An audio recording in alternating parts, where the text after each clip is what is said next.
Yes, right here. Who's your biggest supporter when pursuing music? One more time. Who's your biggest supporter when you're pursuing music? When pursuing music,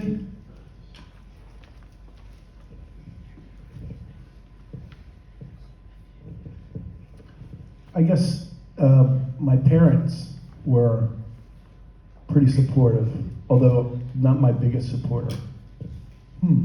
That's a really good question. I don't know that I ever had one person that stood out in my mind.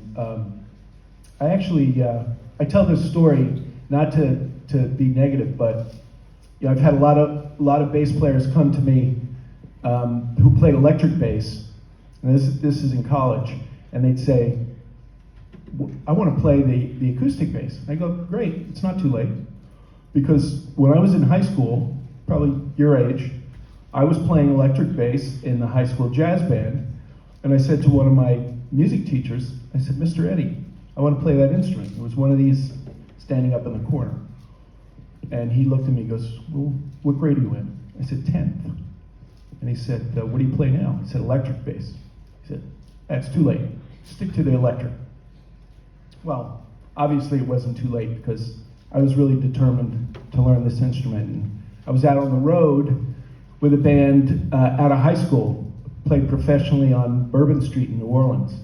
And I saved a lot of money. And as soon as I got back to Pennsylvania, I bought a bass. And then I went to school and I studied bass in college, this instrument. So it wasn't too late. But I guess my point is that, yes, it's great when you have people that support you, but even when you don't have people that support you, if you're determined and you really want to focus on music, do it. Don't let anything stand in your way.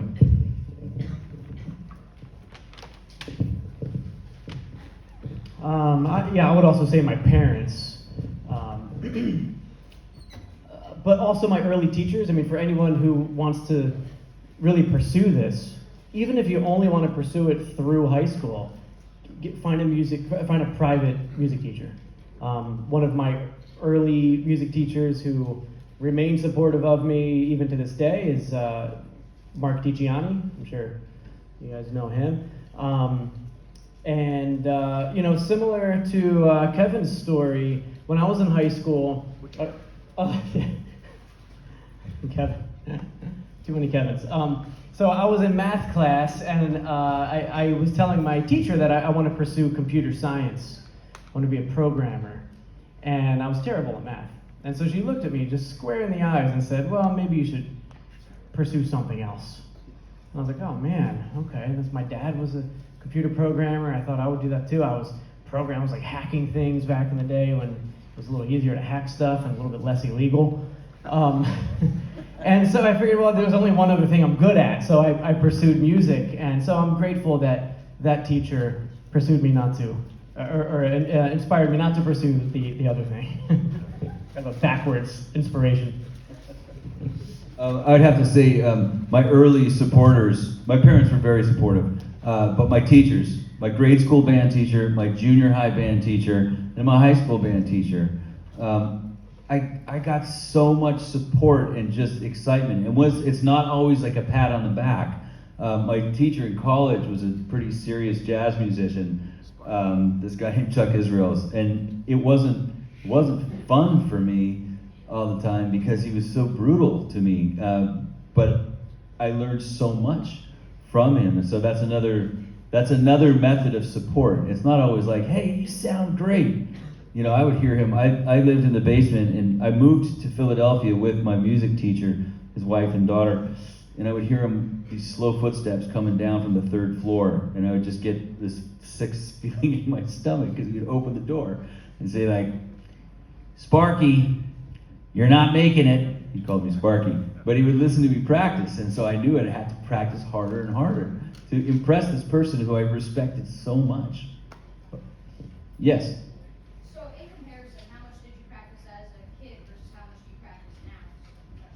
Such a great question. I was always, as soon as I started playing the guitar, I practiced a lot. But the practice is different when you're professional, because all of a sudden, you're not practicing to sound like a cool lick. Like you're practicing a part because you have to perform at the Kimmel Center in 2 hours, and you better know it. Or you're perfecting a part for a bluegrass band or an orchestral part. Or as a songwriter, a lot of times I have to practice how to play guitar and sing my songs at the same time. So it's a different goal. Your goals change as you become a professional. How much practice? Like I got insane. Like in high school, I was practicing like 6-8 hours a day for a while. I don't do that anymore now, but I still love to practice. Early on, I tell my beginning guitar students, practice 10 minutes in the morning, 10 minutes at night. And then when you get comfortable with that, do 20 minutes and 20 minutes at night. Follow up? Yeah, and related to that previous question, I've heard a lot of people refer to a switch at an early age of practicing to practice or practicing to love music. What are your opinions on that? All right, who planted this kid with these brilliant questions? You gotta repeat that question. Say it again. Practice to practice or practice because you love it? Yeah. I would say there's difficult practice that you need to do, that you don't want to do, but that's still because you love to play. Not everything is easy. Practicing can be really hard. I have to sit down and work stuff out now, and it's like, I know that I could sit and play some cool licks that make me feel good about myself, but there's an umbrella of joy for playing that should be your guiding light for your practice. Yeah, sure. I guess with your first question, did I practice more when I was younger versus now? I think kind of the same answer. I think I practiced more when I was in middle school and high school, but only because I hated doing my other homework. And if I was on my drums, my mom wouldn't tell me that I need to do my homework. She's like, well, he's doing something productive. So it was like a really easy way to just not do anything else. Now I still practice, but I have a lot of other things going on, including a family and 4 kids, 2 of whom play instruments, and they need to practice as well. So I'm like, you need to practice your instrument.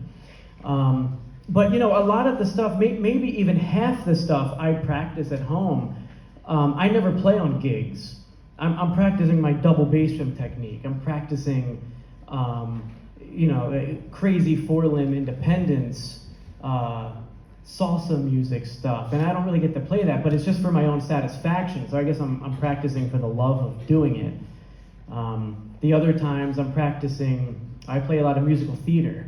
So I have to read, I have to make sure that I can not only play drum set, but mallet percussion. And then sometimes mallet percussion with this hand, and boom chick, boom chick, boom chick with my right hand. So I'm practicing that sort of coordination stuff and just reading, and sometimes bass clef, treble clef. I'll have music directors give me something in tenor clef or alto clef, whatever it is the viola's playing, the weird one. So I have to do the transpositions. So my musical brain is always working. I'm always working something out, which is all, to me, it's all practice. Yeah, when you're first starting out, you're practicing to learn your instrument, right? And the more time you can put in on a daily basis, then the more you're going to get out of, that practicing.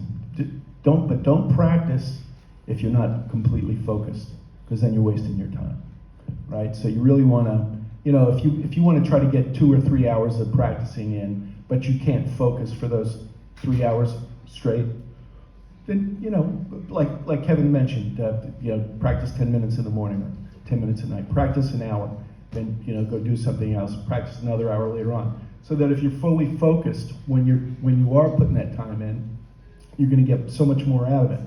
Now, move ahead to when you have a lot of the technique and chops down on your instrument, and you're getting called for gigs, like Kevin Hanson mentioned, you're practicing those parts to play. So it's a different kind of practicing. But definitely don't practice just to practice. Practice because you love the instrument, or you love music. And that's going to be a great motivating factor. Okay? Back there. More question for drum set. When you're doing things like solo or like independent or like solos, what's like a good thing to keep in mind? Some things to keep in mind. How my part fits in with the band, and even more specifically, what the bass player is doing. Latin music is a big umbrella term, and a lot of people use the term Latin music to refer to sometimes even African music or Afro-Cuban music. I spent a lot of time in my early years studying the authentic versions of these styles. And every Latin style that we play on drum set was not ever intended to be played on this. It was meant to be played on the congas and the bongos and with maracas and the shakers and all the other instruments. What we do on drum set, we're taking what 6 people are doing in Brazil and trying to do it with 1 person. So I'm also trying to think, what is the snare drum actually emulating? That cross stick isn't really a cross stick. It's supposed to be like a bongo slap. And when you go from the cross stick to the tom, it's supposed to emulate how a bongo player is doing a slap to an open tone. The hi-hat is like a shaker. The ride cymbal is like a cowbell. So what are all these things supposed to be doing? And once you figure that out, you'll understand how it fits into the larger picture. And I know that's a long answer to it, but these Latin grooves and Cuban grooves and African grooves get very complex because they were not made for this instrument. So we're trying to adapt it. But when all else fails, listen to the bass player. You need to make sure that what you're playing syncs up with the bass. You're kind of like the nucleus of the band. Right here. Yeah, you said you've written a few songs before. Uh-huh. My question, I just have 2 questions. What do you use and how do you stay motivated? The question was, what do you use and how do you stay motivated to write songs? Well, what I use a guitar and my voice, and for years I would just record and use Logic was my recording program, or Pro Tools. And then I found in the past couple of years that I'm more productive with a notepad and my phone. My iPhone is my recording device, and all of my song ideas are in there. As far as how to stay motivated, I teach a lot of songwriting classes at University Arts and at Temple. And I found that motivation or inspiration comes from your techniques.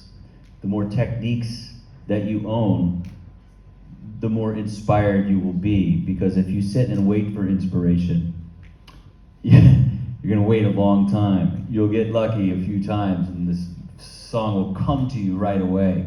But if you have techniques to write songs, then the inspiration will come from within you, and it never ends. It's like a fountain that wells up with endless ideas because you have endless techniques. It's the same thing, like a lot of people would ask a jazz improviser, well, what is your inspiration for playing all this stuff?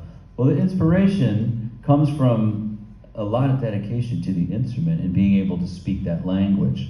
So if I said to you, what's your name? George. George. If I said, George, go next door, you have 1 hour to write me a song. And you'd be like, oh, okay, here goes nothing. But if I said, George, you have 1 hour to write me a song. I want you to write a song about the changing of winter to spring. I want it to be at about 136 beats per minute. I want it to be piano, guitar, drums, and upright bass. And I want you to use these key words. I want you to use the words transform, green, bloom, and sunshine. Well, I just gave you 5 or 6 parameters, and now you have and I said, also I want it in the key of A. I want the harmonies to be simple. Now you've got a lot to work with. And now when you go next door and you have 1 hour, you can knock these things out. You know what I mean? And then within those ideas, there's 100 different little things that you can do to make your inspiration. So I'll say one more thing about it. With my songwriting classes now, on the first day of class, I make everybody do this. I say, write down 10 song titles that you think are cool. Just titles. And then we go from there. And we just kind of feel it out. And a lot of information comes from within you. And of course, your techniques. Does that answer your question? Cool. Anybody else want to chime in on that? I want to audit your class. Oh, you should come on by. Yeah. Room 1028. Yes, right here. How old were you when you started playing instruments and why did you do that? Okay, how old was I? I actually started very young, younger than I probably should have been for drum set. I was probably like 4 or 5 years old. And I saw my older brothers, they were in like their school jazz band, and I would just watch, like completely enamored, and I would beg my parents, I want to play drums, I want to play drums. They're like, you're this small though, you can't even. And eventually they got this little drum set, got me lessons, and I was off. My dad was in the Navy, and we were stationed, or he was stationed in Spain. It was a naval base in Rota, Spain. And we lived off the base, and my parents used to go out and listen to these Spanish musicians.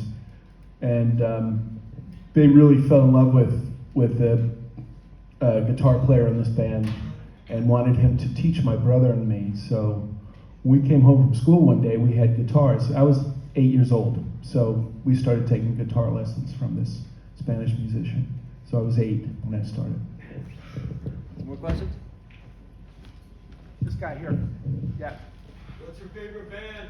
Yo, What's your favorite band? This band. Right here. This is it. The Kevin Trio. I love it every time I hear them. Are we? Well, that's a great question. The three of us have never played together before. How about that? But we like Kevin and I have played together, and we know Kevin Stahl through the music network, but we share a collective knowledge of music and songs and styles and sensibilities that allow us to play together and trick you into thinking that we're a band. We're supposed to be in Florida tomorrow night playing a concert. We play in a bluegrass band that we were supposed to leave tomorrow morning for Florida, and it got canceled. And we're here now, so that's the important thing. Yes, right over here. Well, for me, my first instrument was the trumpet. Word. That was in fourth grade. I got to play trumpet, and I loved it, and I became obsessed with the guitar. I wanted to play everything. I was that weird kid who was like, I remember going. My dad had a friend who was the drummer in a band, and just looking at the drum set in person, I like started hyperventilating, thinking like, if I could ever do that. And I got a plastic trumpet when I was 6 years old, and so for me it was like trumpet and then guitar, and then other stuff. Drums. That's what I started with, and what I still play. Yeah. And I mentioned guitar when I was 8. So, any more questions? Young lady, right here in the middle. How did you know that, like, you wanted to go into the music? Say it again, please. How did you know that you wanted to do music? For me, I was in high school, and did I just lose this? What happened? Is that what we've been played off? Yeah. Oh. Okay. All right. That's it. I get gonged. So,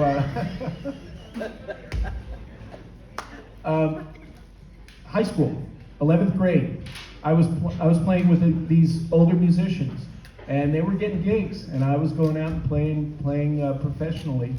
I guess I was 16, 17 years old. It was a great experience because they were all in their 20s, and they heard something in what I was doing that they liked, and they took me under their wing, and so that's what I was doing, junior and senior year of high school.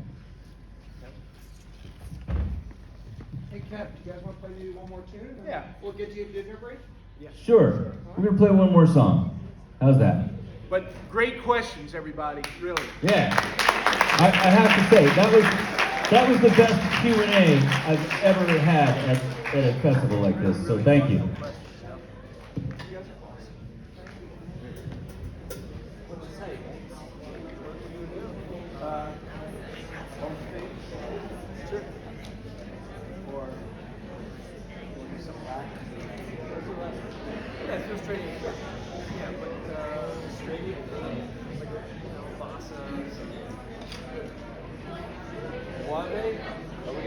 All right, listen, friends, while they figure it, this is literally, they've just met each other tonight, so as they're figuring this out, a very quick thank you to all of your band directors for bringing you. As soon as this is over, we are going to feed these guys, because they've been working nonstop since about 12:30 today. So we're going to give them about a half hour to grab some food, get a bite. We have pizza and hot dogs are ready for you in the lobby if you would like to get yourself some snacks. There's also all the drinks and things like that, of course. The Zezwitz table with all the pro-level step-up instruments is also still going to be open until about 6:30 tonight. And CB East will be warming up in the choir room, and CB West 2 will be up here on stage warming up. And you are welcome to stay and watch these clinics. They are open to anybody who would like to sit and watch. If you do attend the clinic, please make sure you're nice and quiet as they are working with the bands. And those will begin right around 5:30, 5:35 will be the next clinics, and they'll start in the choir room with CB East. So thank you so much. One big round of applause, and one more song from the Kettling Trio.